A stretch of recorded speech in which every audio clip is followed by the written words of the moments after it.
పెడపల్లి మంత్రి పెద్దిరెడ్డి ఆధ్వర్యంలో నిర్వహిస్తున్న కార్యకర్తల సమావేశంలో మాట్లాడుతున్న డాక్టర్ బత్తల హరిప్రసాద్, వైసీపీ రాష్ట్ర బీసీ విభాగం ఉపాధ్యక్షులు డాక్టర్ బత్తల వెంకటరమణ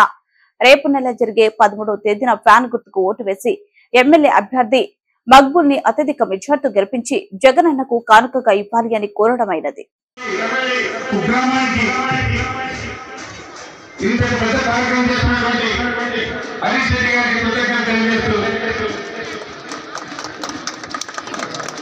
పెడపల్లి శివారెడ్డి గారి కుమారుడు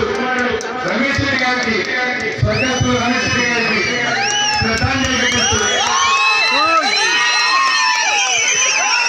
అతని నాయకత్వాన్ని గుర్తు చేసుకుంటూ అతని నాయకత్వ వాస్తవాన్ని నెత్తికెట్టినటువంటి హరీష్ రెడ్డి గారిని అలా మీరు బాధ్యతలు తీసుకొని ప్రాంతానికి భవిష్యత్తులో ఈ ప్రాంత పిల్లలు తీసుకుని నిలవని మీరు ఈ ప్రాంతంలో రాజకీయంగా వైఎస్ఆర్ కాంగ్రెస్ పార్టీ బలపడేందుకు మీరు దోహదపడాలని మీరు నాయకత్వం తీసుకోవాలని మేము కోరుకుంటూ వేదిక అలంకరించిన పెద్దలు గారు, వజ్రవాస రెడ్డి గారు, కాంగ్రెస్ గారు, హరి గారు, అలానే మా ఎంపీ అభ్యర్థి శారదమ్మ గారు, మా మధురమ్మ గారు ప్రత్యేకించి కృతజ్ఞతలు చేయాల్సింది ఎవరికంటే ఈ నియోజకవర్గంలో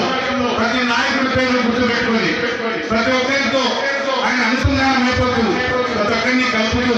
ఈ కదిరి నియోజకవర్గాన్ని ఆ కుటుంబం దిగ్విజయంగా 3వ పార్టీ గెలుపుతున్నటువంటి ప్రధాన రామచంద్రరాజు గారికి కూడా కృతజ్ఞతలు తెలియజేస్తూ